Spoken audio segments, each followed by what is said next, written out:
그래프가 있으면 참여, 배움이라면 이와 같은 그래프. 참여가 높은 만큼 배움의 가능성은 점점 커져요.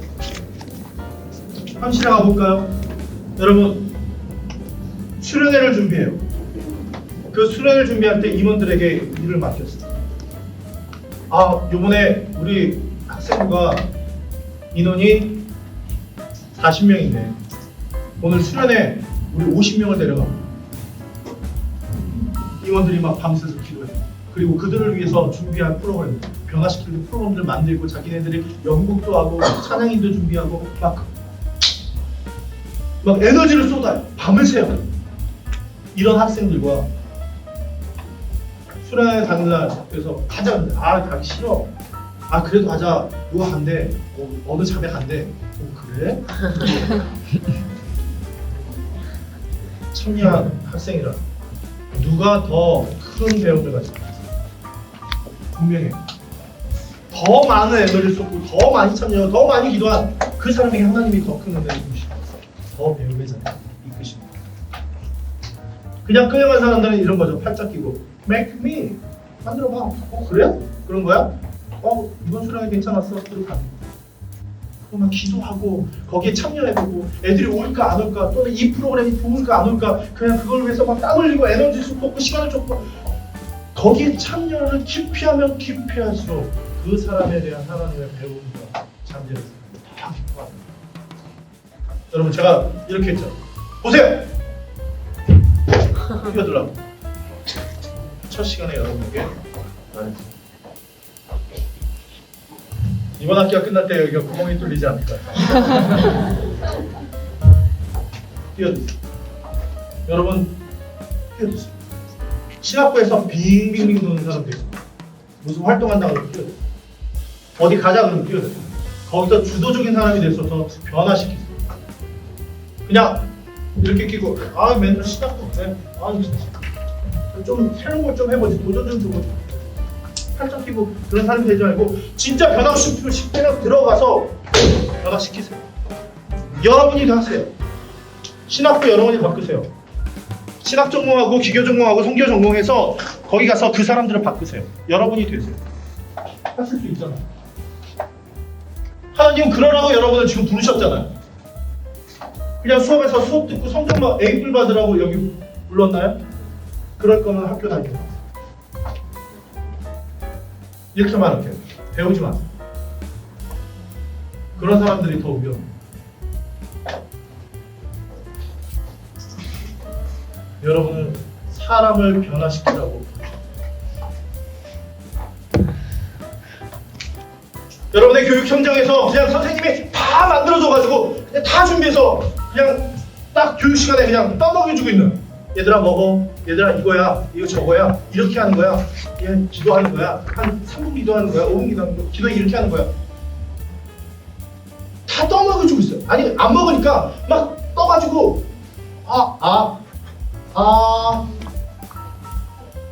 아이들 재미가 없죠. 자기는 가만히 있어야 돼. 재밌는 거 있으면 거길 가. 뛰어들고 돌아다니고 소리 지르고 그러면 선생님은 가만히 있어. 예배 시간. 이게 우리 교육. 아이들의 에너지와 활동이 쏟아져야 될 때 안 쏟아집니다. 2년 반 된 일명 29개월 된 제 딸. 보통 29개월 되면 아빠, 엄마, 줘요, 가요 이 정도 얘기하는 수준이에요. 그러나 저희 딸은 안 그렇습니다. 알고 있듯이 언변이 유창해요. 오늘 가는데 펑펑 울었어요.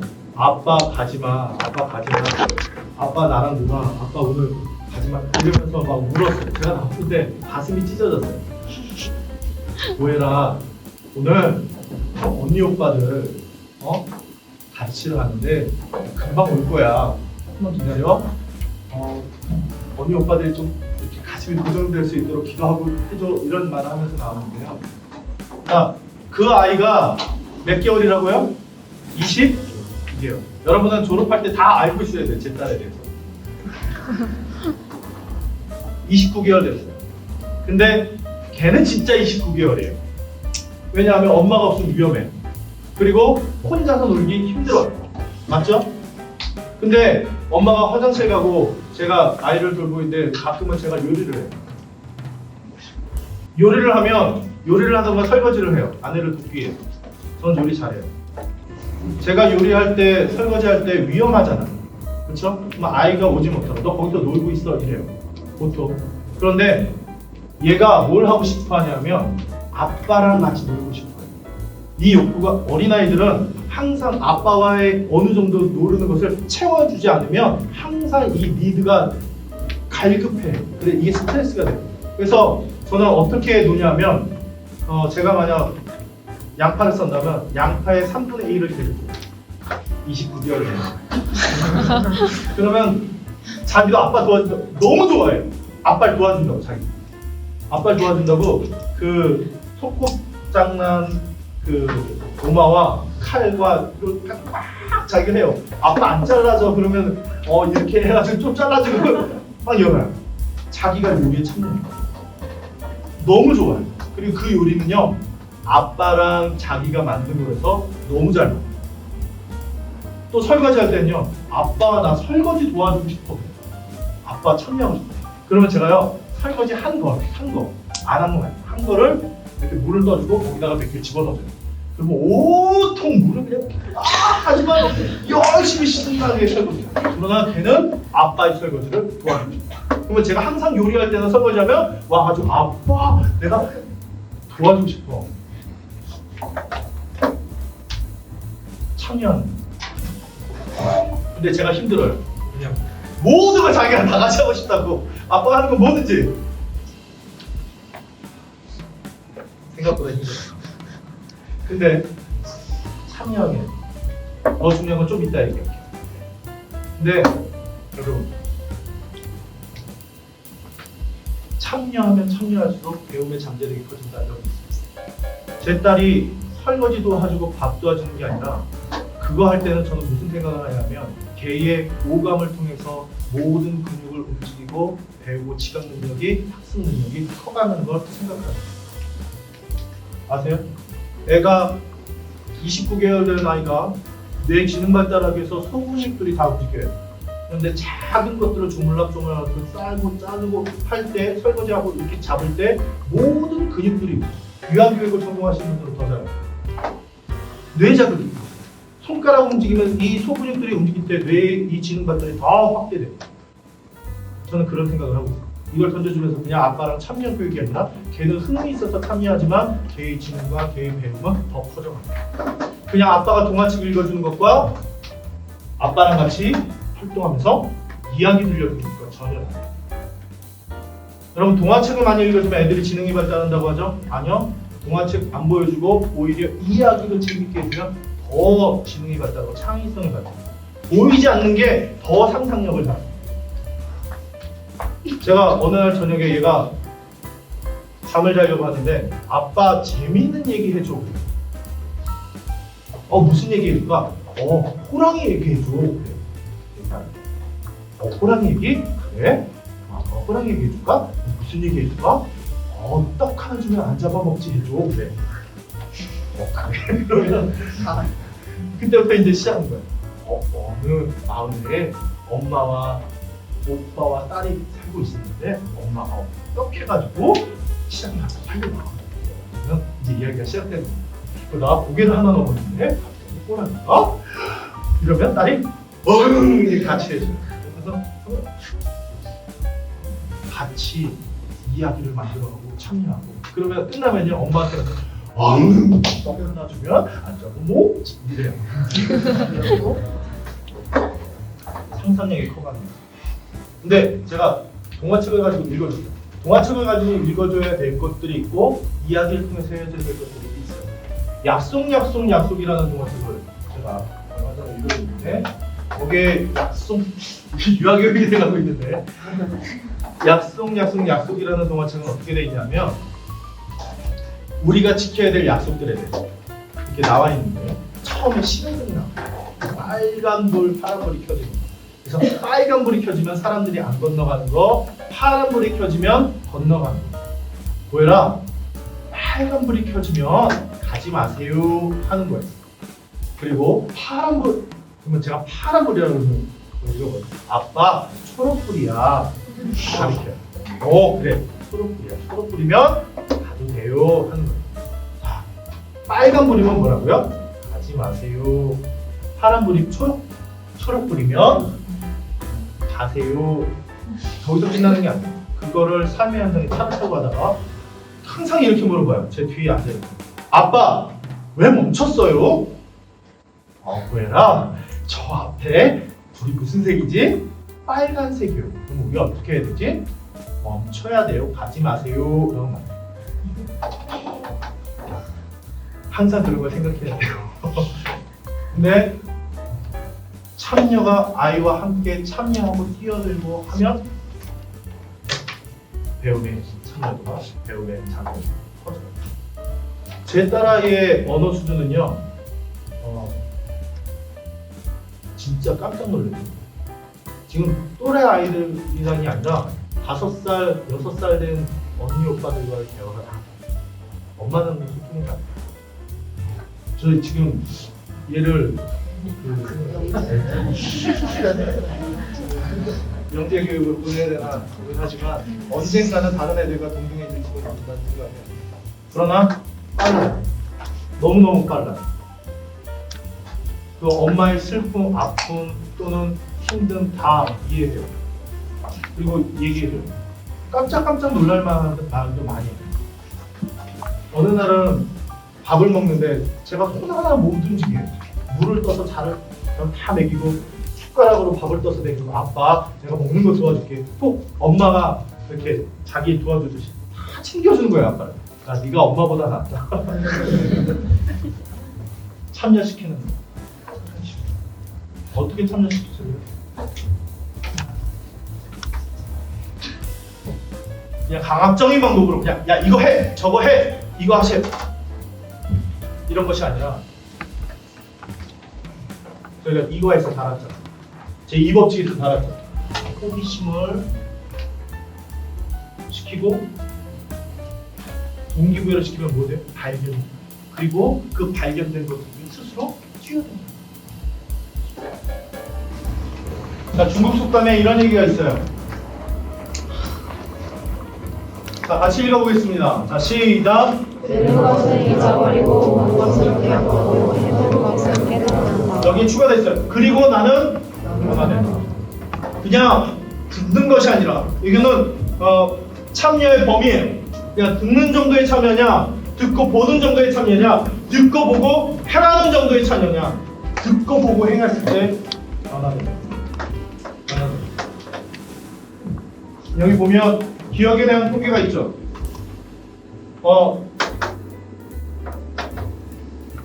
이거 실제로 실험했을 때의 기억에 대한 통계인데 듣기만 했을 때는 10%예요. 10%예요. 최대 10%래요. 최대한 잡리했을 때, 최대한 발휘됐을 때 10%. 그리고 보고 들었을 때 50%래요. 보고 들었을 때 50%가 기억. 그리고 보고 듣고 해봤을 때는 90%. 제가 2년에 걸쳐서 이 시험을 냈거든요. 중간고사에. 오직 듣기만 했을 때 10%. 뭐 이거 표시하지 마세요. 안 낼 겁니다. 듣기만 했을 때 10%. 보고 들었을 때 50%. 듣고 보고 해봤을 때 90%. 근데 이 퍼센테이지가 다 달라요. 10%는 맞아요. 뭐 45%, 뭐 60%, 70% 자유롭게 나오는데 여러분 이게 몇 프로냐가 중요한 게 아니라 더 중요한 것은 오직 듣기만 했을 때 최대로 했을 때 10%도 안 남는다. 예를 들까요? 여러분이 유치원 때부터 지금까지 들었던 강의를 들었던 뭐 수업을 들었던 내용 중에서 여러분 지금 남아있는 게 얼마나 되나요? 생각나는 게 있나요? 여러분 성경을 봤을 때 예수님이 왜 12명의 제자를 막 끌고 다니셨는지 아세요? 생각을 해보세요. 맨날 실수투성이에다가 제대로 하는 건 없고 또 마지막에 가서 배신하고 도망가고 팔아먹고 망나니들이죠. 정말 지금 생각하면 제자의 모습이 아니에요. 그런데 오늘 그 제자들을 3년 반이나 끌고 다니셨어요. 다 끌고 다니셨어요. 그리고 다 해보게 하셨어요. 근데 그 12명의 제자들이 세상을 떠나셨어요. 직접 해봤던 그 제자들이 세상을 떠나셨어요.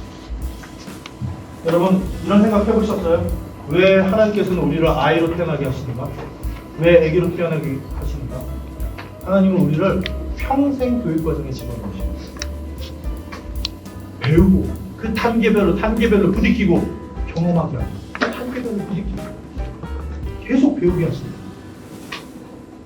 쓰러지지만 실패하지만 좌절하지만 그걸 통해 여러분의 신앙이 계속 자라고 삶의 교육 과정으로 밀어넣으십니다. 이게 참여교육입니다. 오늘 하나님이 우리에게 부탁하신 것 참여교육.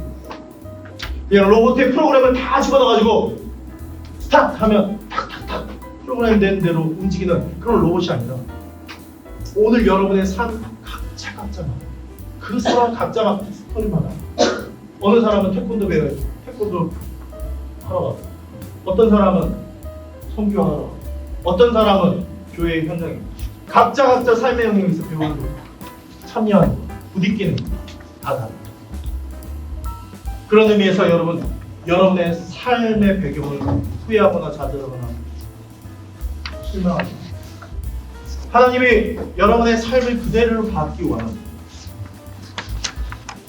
부모가 없어요? 버림받았어요? 아니면 연애에 대한 스트레스나 아픔이 있어요? 배신당했어요? 그 삶을 바꿉니다. 여러분 깡패 집회를 했어요. 한국에서 말이죠. 미국에서 갱이죠. 고등학생들, 중고등학생들 갱들 하니까 막 러닝이 막 다 찢어져 있고 막 문신되어 있고 막 총 차고 들어오고 막 이렇게 샀으면 그런 애들이 막 모였어요. 장로님들이 안 들어오는 거예요. 교회분들이 안 들어와요. 무서워. 걔네들한테 어떻게 좀 깡패 그 삶을 경험해. 아이들이 자기 가진 그리고 그 삶의 영역들의 모노드라마 그대로 그대로 다 물어봤어요. 걔네들이 나쁜 애가 아니라서 사실 아무도 안 받아들이니까 오직 거기서만 받아주니까 거기 있는 거예요. 그런 애들이 변화받잖아요. 그러면 깡패처럼 그냥 뛰어드는 거예요. 이거 해? 그러면 그냥 뛰어들어요. 지금은 우리 한국에 못 들어오는데 유승진이라는 가수가 있어요. 깡패 출신. 근데 미국에서 이 깡패 집에서 변화받았어요. 고등학교 때 29명을 데리고 다녔어요. 딱 복음을 접하고 나니까 그 29명이 다 끌고 교회 들어오고 갑자기 교회에 그 붐이 일어났어요. 그래서 참여한 때만 다 참여시켰어요. 그 가수를 모르잖아요. 모르는 것 같아요. 표정을 지금 중국에서 활동하고 있는데 김주환, 유승준 다 거기 출신. 다 변화받고 정말 신실하게 사는 변화. 그런데 남아 있잖아요. 못하는 그런 것, 갑자기 충동적인 것. 그래서 그 한국 체류 문제에 대해서 그때 군대 공부를 하느냐 안 하느냐 그 문제가 걸렸어요. 아무튼 여러분 실제 오늘 보고 듣고 했어요. 보고 듣고 했어요. 오래 기억합니다. 예수님은 여러분을 집어넣을 때 그 인생을 여러분 후회하지 마세요. 하나님은 그걸 사용하세요. 여러분이 그 삶의 배경이 하나님이 받기 합당한 신령과 진정의 예배의 형태랍니다. 저는 우리 교회 청년들을 너무 좋아해요. 그렇게 뛰어난 청년들은 아니에요. 전에 있던 교회는 제가 그 전에 있던 교회는 청년부가 거의 100명 가까이 되는 청년부인데 거의 엘리트 수준이었어요. 2대, 9대, 뭐 카이스트 뭐 이런 애들 한동대 이런 데들 들어가고 뭐 안 들어간 애들도 있지만 애들이 되게 수준이 높았어요. 그래 걔네들 제자훈련하면 막 쭉 빨아들이고 막 동기부여하면 막 애들이 막 새벽마다 모여서 제자훈련하고 막 이랬어요. 근데 지금 애들은 그렇지 않아요. 지금 있는 애들은 좀 수준이 떨어질 수는 있어요. 그러나 되게 마음이 숨겨요. 제가 그걸 봐요. 지금 만난 지 1년 됐어요. 걔네들을 보면서 마음에 막 심장이 뛰어요. 예수님이 12명의 제자를 통해서 변화시킨 것처럼 오늘 그 청년들을 통해서 하나님이 엄청난 일, 하나님께 붙들림 받았을 때 걔네들을 통해서 엄청난 일을 이루실 거예요. 기대하고 있어요. 하나님이 어떻게 쓰실지 지금 막 심장이 뛰고 있어요. 시간이 많지 않네요. 자, 예수님의 가르침이에요. 마태복음 13장 9절에 뭐라고 되어 있냐면 귀 있는 자는 들어라 라고 말하고 있어요. 귀 있는 자는 들어라. 하원 헨드릭스가 이렇게 말해요. 아니 제자들 뭐라고 생각하겠냐고. 귀 있는 자는 들어라. 아 귀가 없냐고. 대체 뭐 귀걸이를 거는 거냐고. 아니 귓밥을 파라는 거냐고. 대체 무슨 얘기냐고. 근데 오늘 신약 성경에서 귀 있는 자는 들어라 라는 말을 듣거든요. 너희가 귀가 있다고 해서 다 듣는 것이 아니라 듣고 행하지 않으면 듣는 것이 아니다. 여기 있는 신약에는 이란 말을 우리 같이 한번 읽어볼까요? 자, 시작. 자, 다 같이 읽어봅시다. 적는 건 좀 있다. 적는 게 중요하지 않아요. 여러분이 알고 깨닫고 느끼는 손으로 적는 거 여러분 뇌에 남지 않아요. 마음에 남지 않아요. 마음에 남을 것 같죠? 안 남아요. 여러분 이 시간 저와 함께 생각하고 고민하고 여러분이 고민했던 게 더 많이 남아요. 여러분 평생에 더 많이 남아요. 같이 읽어. 시작. 신약에서 듣는다라는 표현을 읽을 때마다 당신은 그것을 항상 한다라는 의미로 바꿔야 한다. 신약 성경에서는요. 들어라. 한다. 누가복음 6장 46절 47절에 보면 주여 주여 하는 자마다 나를 섬기는 자가 아니다 라고 말해요. 너희가 나를 찾아와서 주여 주여 라고 묻지만 너가 내 말을 듣고 행하지 않으면 너는 나를 주인으로 인정하는 자가 아니야. 듣는 자가 아니야 라고 말하는 거예요. 다시 말하면 너희가 내 말을 듣고 순종해야지 내가 너희의 주가 되지 난 너희의 주가 아니야 라고 말씀하시는 거예요. 여러분 주님이 여러분의 주인이세요? 듣고 행하세요. 그 말씀대로 행하세요. 누가복음 11장 28절, 요한복음 14장 21절 이렇게 되어 있죠. 나의 계명을 지키는 자라야 나를 사랑하는 자니 나를 사랑하는 자는 내 아버지께 사랑을 받을 것이요 나도 그를 사랑하여 그에게 나를 사랑하라. 너희가 내 말을 듣고 순종하면 나의 계명을 들으면 나를 사랑하는 자야. 그리고 내가 그에게 나를 주님을 믿어놨습니다. 율법을 지켜야 합니다. 그 말씀을 사랑하자. 너희가 서로 사랑하면 세상이 너희가 내 제자인 줄을 알리라 라고 말씀하셨습니다. 여러분 기독교 교육은 중요한 것은 지식이 아닙니다. 기독교 교육은 순종입니다. 순종. 지식이 아닙니다. 순종.